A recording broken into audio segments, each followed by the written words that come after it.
नमस्कार, मैं रजनीश पांडे। आज मैं आपको उत्तर प्रदेश पुलिस भर्ती से रिलेटेड कुछ क्वेश्चन जो हैं बहुत महत्वपूर्ण एग्जाम में आने वाले क्वेश्चन हैं जो मैं आपको कराने जा रहा हूं। जैसा कि बात करते हैं पहले क्वेश्चन की कि भारत एक क्या है। भारत है एक क्या। पहला ऑप्शन आपका है कि हिंदू राष्ट्र है, हिंदू मुस्लिम राष्ट्र है, हिंदू राष्ट्र है और धर्मनिरपेक्ष राष्ट्र है या इनमें से कोई नहीं। तो यहाँ पे जो आपकी बात करते हैं कि भारत है एक कैसा, तो देखो यहाँ पे हिंदू मुस्लिम सिख ईसाई आपस में सब भाई भाई की बात करते हैं। तो यहाँ पे जो पहले जो भारत में क्या लिखा था आपका कि भारत एक धर्मनिरपेक्ष राज्य है। भारत एक क्या है, धर्मनिरपेक्ष है। लेकिन इसका जो है बदल दिया गया। कब बदल दिया गया? 42वें संविधान संशोधन में। 42वां संविधान संशोधन 1976 में हुआ था आपका। 1976 में एक संविधान संशोधन हुआ, 42वां संविधान संशोधन, जिसमें कहा गया कि जो धर्मनिरपेक्ष है इसकी जगह पे क्या शब्द रखा जाएगा? उसको रखा जाएगा पंथ निरपेक्ष। क्या रखा जाएगा? पंथ निरपेक्ष। और इसमें दो शब्द और जोड़े गए थे, समाजवादी और अखंडता। पंथ निरपेक्ष, समाजवादी और अखंडता शब्द जोड़े गए इसमें किस संविधान संशोधन द्वारा? 42वें संविधान संशोधन द्वारा 1976 में। तो भारत का कोई अपना धर्म नहीं है, सभी धर्म को समानता दी गई है, सभी धर्म समान हैं और सभी धर्म को लेकर हम यहाँ पे भारत में राज करेंगे या राजनीति करते हैं या यहाँ पे हम रहते हैं। सभी धर्म एक जैसे हैं, वसुधैव कुटुंबकम की बात करते हैं हम लोग, ठीक है। तो यहाँ पे हिंदू मुस्लिम राष्ट्र, ये ऑप्शन क्या हो जाएगा आपका? गलत हो जाएगा। हिंदू राष्ट्र, ये भी गलत हो जाएगा आपका, कोई नहीं। तो धर्मनिरपेक्ष था पहले, लेकिन अब इसकी जगह पे क्या कर दिया गया? पंथ निरपेक्ष कर दिया गया। तो यहाँ से आपके दो सवाल क्लियर हुए हैं कि भारत एक क्या है। तो इस ऑप्शन के हिसाब से इसका आंसर होगा धर्मनिरपेक्ष। और धर्मनिरपेक्ष नहीं है, इसको क्या कर दिया गया? तो पंथ निरपेक्ष। पंथ निरपेक्ष कब जोड़ा गया? तो 42वें संविधान 1976 में। संविधान में प्रस्तावना में कितनी बार संशोधन हुआ? तो मात्र एक बार। कब हुआ? 42वें संविधान 1976 के द्वारा। तीन शब्द जोड़े गए, समाजवादी, पंथ निरपेक्ष और अखंडता। कुछ कौन से शब्द जोड़े गए? तो समाजवादी, पंथ निरपेक्ष और अखंडता शब्द जोड़े गए थे। ये क्वेश्चन आपका यहाँ से बन सकता है, महत्वपूर्ण है। फिर बात करते हैं दूसरा क्वेश्चन। अभी जो है लोकसभा का चुनाव होने वाला है, तो सबसे ज़्यादा जो सीटें हैं लोकसभा की वो कौन सी हैं? आपकी कह सकते हैं उत्तर प्रदेश में हैं। कितनी हैं आपकी? 80 सीटें लोकसभा की। कितनी सीटें हैं? 80 सीटें हैं लोकसभा की उत्तर प्रदेश में। अभी सीटों का निर्धारण किया जा रहा है। तो कह सकते हैं यहाँ पे लोकसभा में राज्य में किस आधार पर सीट निर्धारित की जाती है, किस राज्य में कितनी सीटें होंगी, ये कैसे तय करेंगे? तो ये तय करते हैं हम कैसे? जनसंख्या के आधार पर। कैसे करते हैं? जनसंख्या के आधार पर। एक अनुच्छेद है आपका 81(2) के तहत, 81(2) का आप बहुत कह सकते हो, 81(2) आप कॉमन याद रख सकते हैं। 81(2) के तहत कहा गया है कि राज्यों में लोकसभा की सीटें होंगी वो जनसंख्या के आधार पर होंगी, ना तो क्षेत्रफल के आधार पर होंगी, ना तो भाषा के आधार पे होंगी, ना साझादार के आधार पे। जो सबसे बड़ा राजस्थान जो आपका देश है, राज्य है, कौन सा? राजस्थान है। उत्तर प्रदेश चौथे नंबर पे आता है, लेकिन सीटें क्या सर्वाधिक हैं? जनसंख्या के आधार पर सीटें सर्वाधिक कहाँ पे हैं? आपकी उत्तर प्रदेश में है। दूसरे नंबर पे आपका महाराष्ट्र आता है, ठीक है। तो ऐसे जो है बात कर सकते हैं। तो तीसरे नंबर पर तमिलनाडु आता है, फिर आपका पश्चिम बंगाल अब लिख लेते हैं। जैसे पहले नंबर पर आपका यूपी आता है, यूपी में कितनी है आपकी? 80 सीटें हैं। वैसे महाराष्ट्र की बात करेंगे तो महाराष्ट्र में आपकी 48 सीटें हैं। फिर इसके बाद में आपका आता है बिहार आता है, पश्चिम बंगाल आता है। पश्चिम बंगाल में आपकी 42 हैं, पश्चिम बंगाल में 42 हैं। फिर आपका बिहार में आता है, बिहार में आपकी 40 हैं। तो ये सीटें जो निर्धारित की गई हैं वो जनसंख्या के आधार पर की जाती हैं, ठीक है। तो आप बात कर सकते हैं लोकसभा में किस आधार पर सबसे अधिक सीटें जो हैं वो उत्तर प्रदेश में सर्वाधिक सीटें हैं। लोकसभा की, राज्यसभा की दोनों सीटें जो हैं सर्वाधिक है। सभी सीटों का निर्धारण जो होता है वो जनसंख्या के आधार पर होता है। लोकसभा की सीटों का निर्धारण जो होता है वो 82 के तहत किया जाता है। ये महत्वपूर्ण सवाल है, बहुत ही ज़्यादा एग्जाम में पूछा जाता है। कुल सीटें लोकसभा की कितनी हैं? तो बात करेंगे कुल सीटें जो हैं वो कुल सीटें आपकी 552 मानी जाती हैं। इसको अगर गुणनखंड करें तो 530 जो है आपके राज्यों से थी, 20 आपकी केंद्र प्रदेश से थी और 2 एंग्लो इंडियन नियुक्त किए जाते हैं। 2 एंग्लो इंडियन अब नियुक्त नहीं किए जाते हैं। 20 सीटें जो इसमें थी, इसमें से कह सकते हो अभी जो सीटें हैं वो 13 ही कंप्लीट हैं, 7 सीटें अभी भी खाली हैं। तो कुल सीटें जो अभी जो निर्वाचित हैं वो 543 सीटें हैं। 2 एंग्लो इंडियन हटा दिए गए, वरना 545 आंसर होता है इसका, ठीक है। तो ये सीटों की विवरण दे रखा है। फिर नेक्स्ट क्वेश्चन की बात करते हैं कि एक जिले का सामान्य प्रशासक प्रमुख कौन होता है। एक जिले का सामान्य प्रशासक कौन होता है, इसके बारे में आपसे क्वेश्चन पूछा जा सकता है। ये क्या हो जाएगा बताइए? एक जिले का सामान्य प्रशासक। अब देखिए यहाँ पे पहला जो ऑप्शन है अधीक्षक होता है, जिला न्यायाधीश होता है, जिला अधिकारी होता है, जिला विकास अधिकारी होता है। तो इसका क्या हो जाएगा बताइए। तो जिला अधिकारी होता है, क्या होता है, जिला अधिकारी। एक जिला अधिकारी जो होता है न्यायाधीश नहीं होता, अधीक्षक नहीं होता और जिला विकास अधिकारी भी नहीं होता है। कौन होता है, जिला अधिकारी होता है। जिला अधिकारी सामान्य रूप से क्या होता है, प्रमुख होता है। किसी भी जिले का जो प्रमुख होता है वो कौन होता है, जिला अधिकारी होता है। ये भारतीय प्रशासनिक सेवा द्वारा चुना जाता है। किस द्वारा, यूपीएससी के द्वारा चुना जाता है, भारतीय प्रशासनिक सेवा के द्वारा चुना जाता है। ठीक है, फिर नेक्स्ट पॉइंट होता है, क्वेश्चन है आपका। अब देखिए ये क्वेश्चन बहुत है कि भूदान आंदोलन किससे संबंधित है। देखिए बहुत ज़बरदस्त सवाल है यहाँ पे, भूदान आंदोलन किससे संबंधित है। तो भूदान आंदोलन जो कह सकते हैं 1951, ऑप्शन क्या होगा आपका, 1951 में भूदान आंदोलन शुरू किया गया था। ठीक है, और किसने शुरू किया था, आचार्य विनोबा भावे ने। आचार्य विनोबा भावे ने क्या किया था, भूदान आंदोलन शुरू किया था। कब किया था, 1951 में किया था। ठीक है, तो जबरदस्त सवाल यहाँ पे है आपका। फिर नेक्स्ट क्वेश्चन बात करते हैं। अब यहाँ पे देखो बनना है कि स्वतंत्र भारत का अंतिम गवर्नर जनरल कौन है।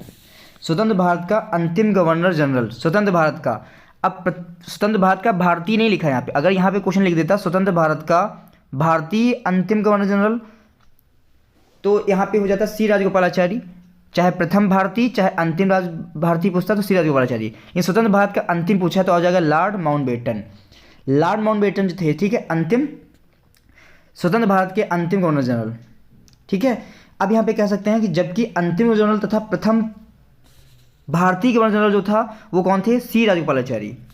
सी राजगोपालाचारी क्या थे, प्रथम भारतीय गवर्नर जनरल थे। प्रथम भारतीय अंतिम गवर्नर जनरल कौन थे, सी राजगोपालाचारी। प्रथम भी थे और अंतिम भी थे, ये याद रखिएगा। अब इसका जो कार्यकाल था वो क्या था आपका, 1946 से 1950 तक, 1946 से 1950 के बीच थे। ठीक है, सी राजगोपालाचारी। फिर नेक्स्ट बात करते हैं, नेक्स्ट क्वेश्चन, संविधान में कुल कितने भाग हैं। तो यहाँ पे देखो, यहाँ पे कन्फ्यूजन, संविधान में कुल कितने भाग हैं। तो वर्तमान में जो भाग हैं वो कितने हैं, 25। अगर यहाँ पे लिख देता मूल संविधान में, तो मूल संविधान में कितने हो जाते हैं आपके, 22। 395 अनुच्छेद, देखो समझिए यहाँ पे मूल संविधान में क्या था कि 395 अनुच्छेद थे, 8 अनुसूचियाँ थी और 22 भाग थे। लेकिन वर्तमान में बदल गया, तो लगभग 450 अनुच्छेद और 12 अनुसूचियाँ और वर्तमान में 25 भाग हैं। तो ये याद रखिएगा। तो ये याद रहता है, यहाँ पे बहुत ज़्यादा सवाल पूछा था, बहुत हैं आसान सवाल लेकिन ये बहुत टफ हो जाते हैं एग्जाम में जब आप कंफ्यूज हो जाते हैं। नेक्स्ट क्वेश्चन बात करते हैं मंगल मिशन। अब यहाँ पे देखिए मंगल मिशन बात करते हैं। यहाँ पे भारत में मंगल मिशन को मंगलयान कहते हैं। भारत में मंगल मिशन जो था उसका नाम क्या था, मंगलयान। तो अब मंगलयान प्रक्षेपण कहाँ से किया गया, पहला है ऑप्शन श्रीहरिकोटा, चांदीपुर, तिरुवनंतपुरम, पांडिचेरी। बताइए, ऑप्शन कमेंट करिए, इसका आंसर क्या होगा। अच्छा, कब शुरू किया गया था इसकी बात करेंगे। देखो यहाँ पे मंगलयान यहाँ पे बना है, कुछ फिगर बना ज़बरदस्त है। तो यहाँ पे प्रक्षेपणायान हुआ था 5 नवंबर 2013 को स्टार्ट हुआ था। ये कहाँ से हुआ था, आंध्र प्रदेश के श्रीहरिकोटा से। आंध्र प्रदेश के श्रीहरिकोटा से, पहला वाला ऑप्शन आपका राइट हो जाएगा, श्रीहरिकोटा से लागू हुआ था। इसका केंद्र का नाम क्या था, देखो केंद्र का नाम भी नाम पूछा जाता है, सतीश धवन अंतरिक्ष केंद्र। क्या नाम था, सतीश धवन अंतरिक्ष केंद्र से। ये जो था ध्रुवीय उपग्रह प्रक्षेपण था, इसको बोलते हैं PSLV। इसका नाम था PSLV C25, PSLV C25 द्वारा इसको लॉन्च किया गया था। ठीक है, तो बहुत इंपॉर्टेंट है आपका। अभी चंद्रयान, नेक्स्ट टॉपिक में आप चंद्रयान के बारे में आपको हम पढ़ाएंगे। ठीक है, नेक्स्ट क्वेश्चन है, मुख्य जो सूचना आयुक्त होता है, मुख्य सूचना आयुक्त का कार्यकाल कितना होता है। तो अब यहाँ पे मुख्य सूचना आयुक्त का जो कार्यकाल होता है 5 वर्ष या तो 65 वर्ष, 5 वर्ष या तो 65 वर्ष, जो पहले कंप्लीट हो जाए उसे हम मुख्य सूचना आयुक्त कहते हैं। अब एक सबसे बड़ी खास बात इसमें क्या है कि मुख्य सूचना आयुक्त जो होता है वो पुनर्नियुक्त नहीं हो सकता। ठीक है, मुख्य सूचना आयुक्त जो होता है वो पुनः नियुक्त नहीं हो सकता। अब हम सूचना का अधिकार की बात करें, मुख्य सूचना आयुक्त की बात, तो सूचना का अधिकार की बात करें तो सूचना का अधिकार जो है 2005 में लागू हुआ था। कब लागू हुआ था, 2005 में लागू हुआ था। 20 मार्च 2009 को जम्मू कश्मीर में सूचना अधिकार लागू किया गया था। जब ये लागू बना था सूचना अधिकार तो लागू नहीं हुआ था किस राज्य में, जम्मू कश्मीर में। लेकिन 2009 में सूचना का अधिकार अधिनियम 2009 में लागू हुआ, कहाँ था, जम्मू कश्मीर में लागू हुआ था। ठीक है, तो याद रखना सूचना अधिकार अधिनियम कब आया, 2005 में। इसका जो मुख्य सूचना आयुक्त होते हैं उनका कार्यकाल कितना होता है? 5 वर्ष, अधिकतम 65 वर्ष, और दोबारा कभी नियुक्त नहीं हो सकते, पुनर्नियुक्ति नहीं होती है मुख्य सूचना आयुक्त की। ठीक है, तो इतना याद रखिएगा। नेक्स्ट क्वेश्चन की बात करें, इस बार पुलिस से संबंधित बहुत सारे क्वेश्चन कराएंगे आप लोगों को। देखना इस बार जो पेपर होगा उसमें रिलेटेड क्वेश्चन आपको मिलने वाले हैं।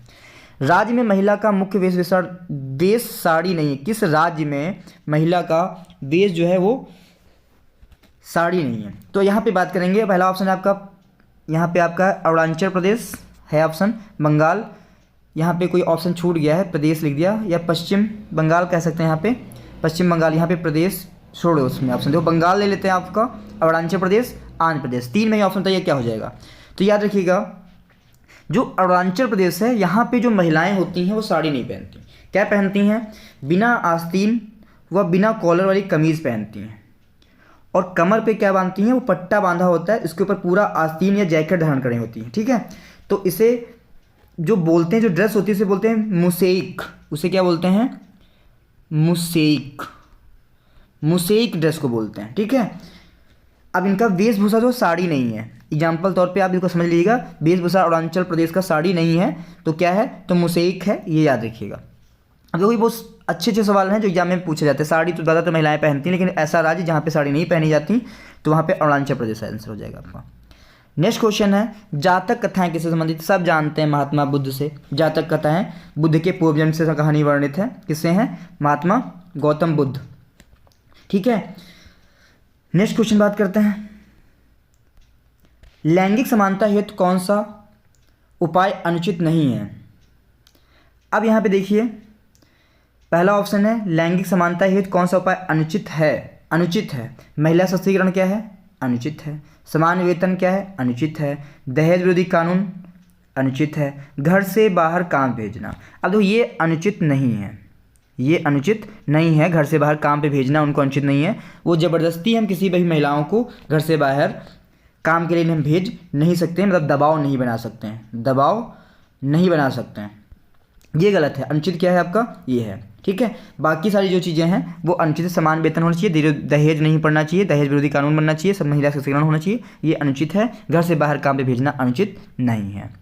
नेक्स्ट क्वेश्चन है कि उन्मंडल ने 19 जुलाई 2012 को एक प्रस्ताव में बलात्कार शब्द की बजाय कौन सा शब्द करा? तो बलात्कार किस जगह पे कौन सा शब्द रखा गया? तो इसका एक शब्द रखा गया था आपका यौन हमला। क्या रखा गया था? यौन हमला। ये जो कानून पारित हुआ था मंत्रिमंडल में वो 19 जुलाई 2012 को रखा गया। मतलब बलात्कार शब्द की बजाय क्या रखना चाहिए? यौन हमला शब्द रखा, इस्तेमाल दिया गया।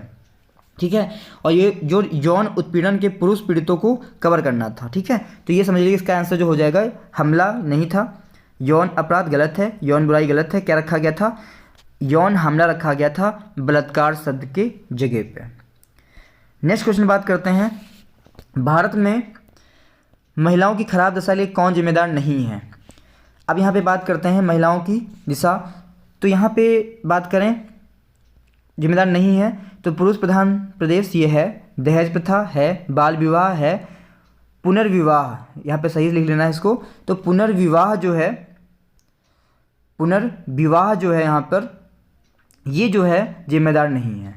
पुनर्विवाह स्थिति को क्या करता है? सुधारता है। अच्छा, पुनर्विवाह के लिए जो आंदोलन किसने शुरू किया था बात करेंगे, तो यहाँ पे बात करेंगे तो विधवा पुनर्विवाह अधिनियम बना था एक 1856 में। ठीक है, विधवा पुनर्विवाह अधिनियम जो बना था वो बना था 1856 में, और इसके लिए जो आंदोलन किया था उन्होंने किया था ईश्वर चंद्र विद्यासागर। ईश्वर चंद्र विद्यासागर ने इनके विरोध जो है, इनके खिलाफ किया था, आंदोलन शुरू किया था, जो आपका ये जो चलाया जाए कि पुनर्विवाह होना जरूरी है। ठीक, तो पुरुष प्रधान गलत हो गया, दहेज प्रथा गलत हो गया, बाल विवाह गलत हो गया, क्या होना चाहिए? पुनर्विवाह होना चाहिए। ये बात ईश्वर चंद्र विद्यासागर ने चलाई थी, आंदोलन किया था इसके लिए। नेक्स्ट बात है, भारत की सिलिकॉन वैली क्या है? सब जानते हैं सिलिकॉन वैली जो है बेंगलोर को कहते हैं। भारत का सिलिकॉन वैली क्या है? बेंगलोर, क्योंकि यहाँ पे क्या होता है, सूचना और प्रौद्योगिकी कंपनी अधिक हैं। जो आईटी सेक्टर होता है, सूचना और प्रौद्योगिकी जो है, आईटी सेक्टर सर्वाधिक कहाँ पे है? आपका बेंगलोर में है, इसे भारत को क्या बोलते हैं? सिलिकॉन वैली बोलते हैं। ठीक है, फिर नेक्स्ट क्वेश्चन बात करें, कंप्यूटर की भाषा कौन सी है? तो कंप्यूटर की भाषा कौन सी है, बहुत सवाल पूछे जाते हैं आपको। तो आपका कोबल, यहाँ पे पहला ऑप्शन है कोबल, बेसिक, फोरस्ट्रॉन, पास्कल। तो सब जानते होंगे फोर्ट्रॉन जो है कंप्यूटर भाषा की पहली, इसकी खोज हुई थी कब? 1957 को हुई थी। कब हुई थी? 1957 की हुई थी। किसने किया था? तो जॉन बेकस ने किया था। कब किया था? 1957 में। क्या नाम था इसका? फोर्ट्रॉन। अब आज के जो सवाल हैं वो आपके लगभग समाप्त होते हैं। अगर आपको ये वीडियो अच्छा लगा हो तो इसको ज़्यादा से ज़्यादा शेयर कीजिए, और Uttar Pradesh police related daily आपको 10 से 15 सवाल मैं आपको कराने वाला हूँ। आप लोग थोड़ा सा रिस्पांस देंगे, थोड़ा सा शेयर करेंगे, पूरा वीडियो देखेंगे तो हमें थोड़ा सा अच्छा लगेगा, और हम बहुत ज़्यादा मेहनत करेंगे और ऐसे सवाल कराएंगे जो आपको आपके एग्जाम में मिलने वाले हैं। ठीक है, धन्यवाद, शुभ रात्रि।